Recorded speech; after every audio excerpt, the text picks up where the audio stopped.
So, I'd like for Björn and Anna to join us on stage. And I would also like to welcome Olga back, and also a representative from industry, Patricia Kempff, who comes from the Association of Swedish Engineering Industries. Yes. Should I? Yes, you can hear. So, actually, all these organizations that you heard from are both members and I would say co-creators from the outset of Viable Cities to a great extent, but also actually the Association of Swedish Engineering Industries. We're one representative of a lot of companies in Sweden. How many? More than 4,000. More than 4,000 companies who are doing a lot of engineering. And just to start off with you, Patricia, what are your thoughts when listening to what all these cities, who are 3 of the 9 cities actually, who are spearheading our efforts for cities to become climate net neutral by 2030? What are your thoughts? Many. Yes. No, it's been very, very inspiring to listen both to the global outlook that we had earlier, and then to take this kind of journey back to where we are today. And I do think that all the intelligent issues have been raised. It's very important. It's difficult, but it's still very important that we communicate what we do, and that we provide knowledge, and that is actually what you do.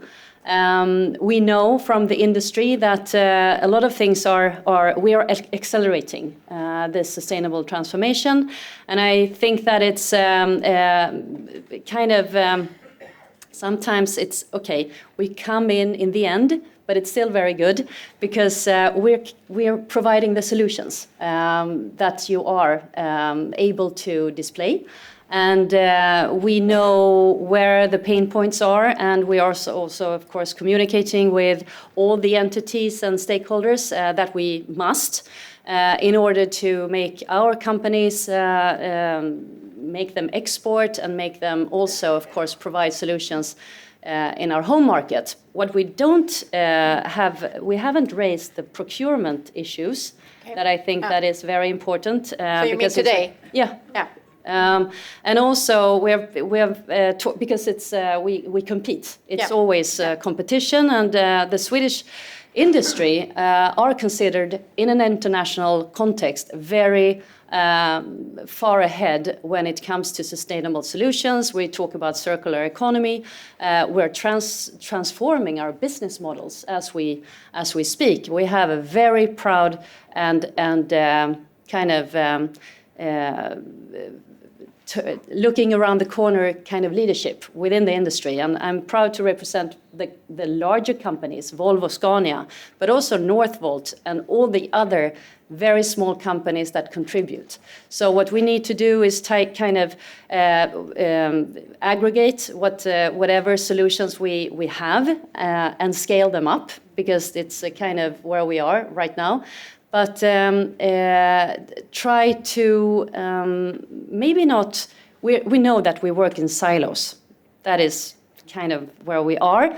But we also like to collaborate and co-design, and we need to do that and to try to really be able to, you said, copy with pride, and we've heard so many good ideas and issues how to do that.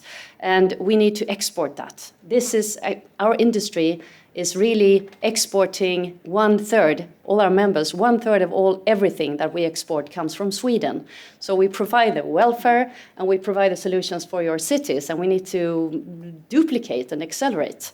I could talk, for a while, but it's fantastic. What I would like to add, because our CEO was very, he got the invitation. He was unfortunate he cannot be here because he's in Brussels, but he's very personally engaged in smart cities and the development that Teknikföretagen has committed to. through our team, and we are contributing to India's smart cities in India. You know, we're talking 100 cities, smart cities. Yeah. They are talking 100 cities in India. And we thought that why is it so difficult? Why can't we find this systemic export, the holistic solution? When companies or when governments come to Sweden, they would like to take everything about Hammarby Sjöstad or now your cities back home. But we didn't have that solution. Yeah. So Allan and Jenny and everyone around electricity and the government funding has made that possible. So we're kind of accelerating this export vision to export of sustainable solutions. Yes. Yeah.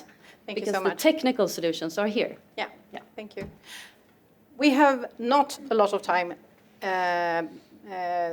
for this end of session, but I like to just do 2 quick rounds. One is, in what is the most important way in which you think that we as Swedish citizens and other actors can be spearheading the efforts to achieve climate neutrality and contribute to all these agendas that have been discussed today? So just a quick round. What are the most important ways in which we as Swedish actors can contribute to spearheading the way? Would you like to start? Yes. I can start. I think it's important, as you said, that we work together with the industry, with the technical enterprises and the universities, together with the cities, and to not only show good examples. We have shown good examples in very many different ways the last 20, 30 years. Yes. And it's good. It's not good enough anymore. We're past that. Now we have to scale up and do actions. Yeah. So achieve really impact. Yeah. Anders?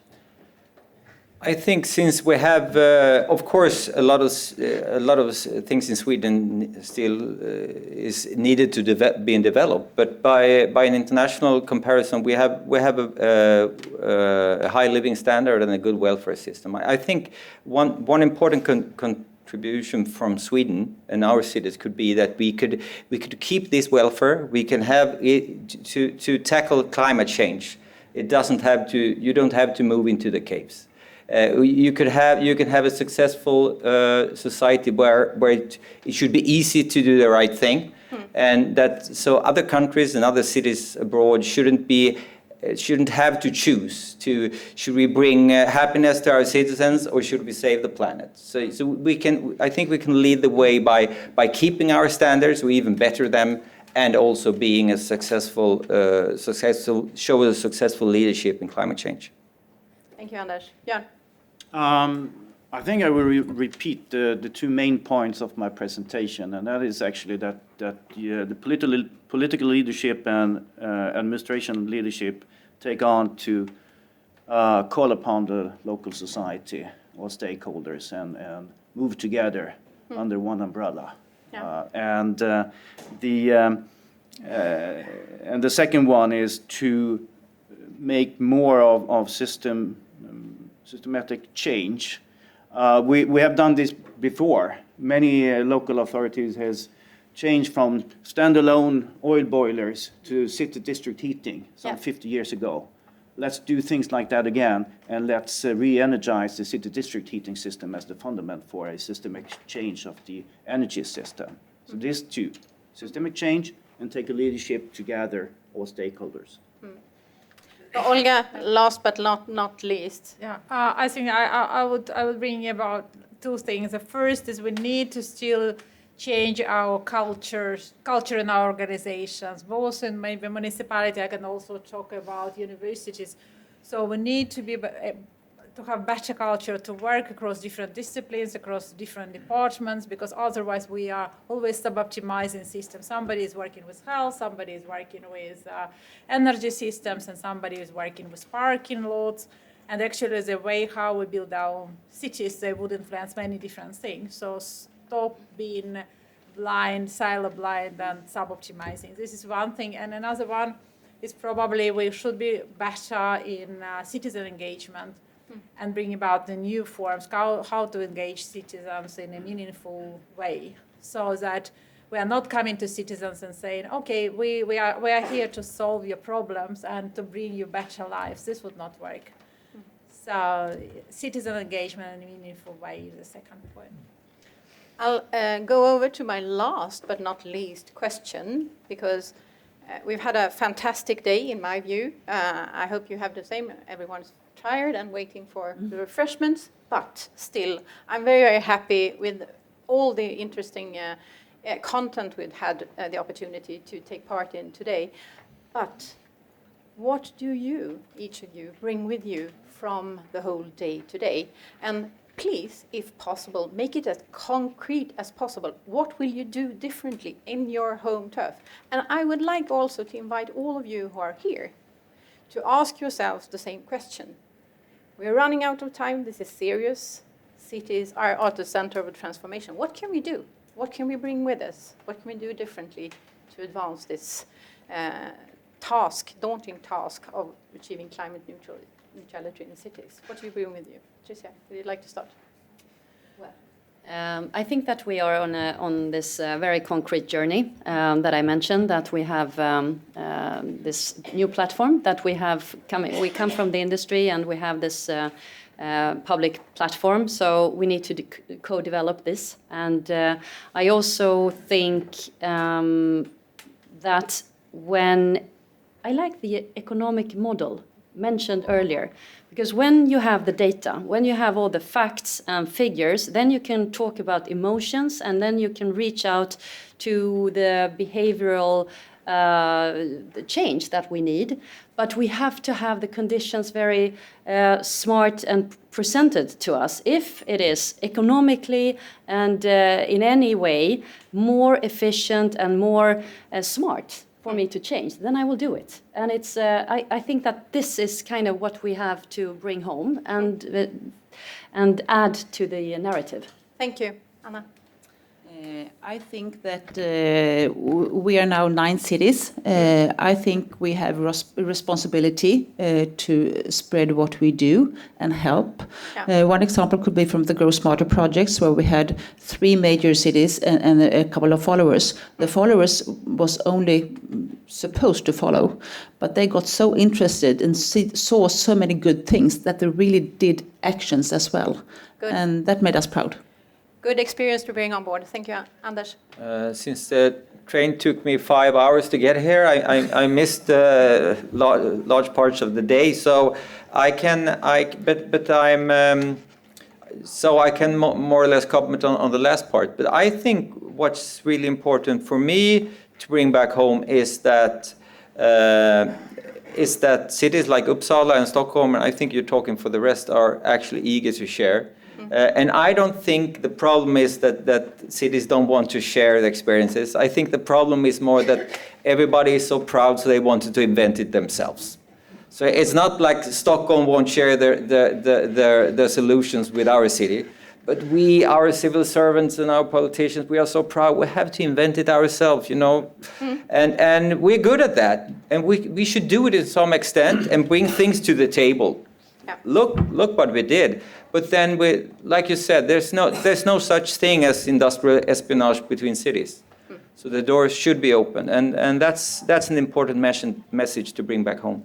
Thank you. Björn? I think I will take back and use these new instruments from mission-driven development, I say mission-driven development, and the new Green Deal. Yes. And make a response from the local level. I think that's very helpful because we need to act now. And then something for you, Alan. The target for the mission. Why not? We are 3 cities here that have the target climate positive or can have, because you are working for it. So why don't have 100 climate positive cities and then 1,000 climate neutral cities? So you're inviting me to raise the ambition in the mission. Great. Something for you on the Friday meeting. Yes. Olga, you have the advantage of having the last word. It's been a really very rich day, a very, very interesting day. And what would you like to bring with you from the whole day? Yeah, then, okay, there are very many smart things. They're not slow, but fast things as well. So people, they are more clever than machines. So I will take with me two very practical things. One, I will not take plane to Umeå next time. I will take train. And the second one, I think that I will take with me that we need to celebrate more. Because the journey we have is really a tough journey. It's a lot of complex systems. It's a lot of complex problems, and it's a lot of anxiety in society, but we still need to celebrate our friendship, celebrate our common journey, our common movement. So with that, I would like to wish you all the merry winter holidays. And then we continue our journey from tomorrow and the next year, and I'm sure we should be positive. Worrying, but positive, as we've heard from Laurent Fabius. Thank you. Thank you so much. Please join me in giving these last speakers a big hand.